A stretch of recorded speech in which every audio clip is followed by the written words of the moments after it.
ভুল করেও মানিব্যাগে এই 4টি জিনিস রাখবেন না, তা না হলে আপনার মানিব্যাগে আর কখনোই টাকা আসবে না, বরং আপনি আরো ঋণে ডুবে যাবেন।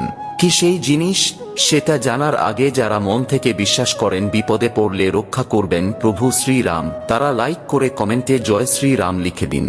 নাম্বার 1, কিছু মানুষ আছে যারা কেনাকাটা করার পর পুরনো বিল তাদের মানিব্যাগেই রেখে দেয়, তবে জেনে নিন এতে মা লক্ষ্মী খুবই অপমানিত বোধ করেন, ফলে আপনার জীবনে আর্থিক কষ্ট নামতে পারে। নাম্বার 2, মানিব্যাগে কখনোই ভগবানের ছবি রাখা উচিত নয়। শাস্ত্রবিদরা বলছেন মানিব্যাগে ভগবানের ছবি রাখলে ঋণের বোঝা মাথায় চেপে যায়। নাম্বার 3, মানিব্যাগে কখনোই কোনো প্রকার চাবিকাঠি রাখা উচিত নয়, এর ফলে জীবনে অর্থনৈতিক কষ্ট ও দারিদ্রতা নেমে আসবে।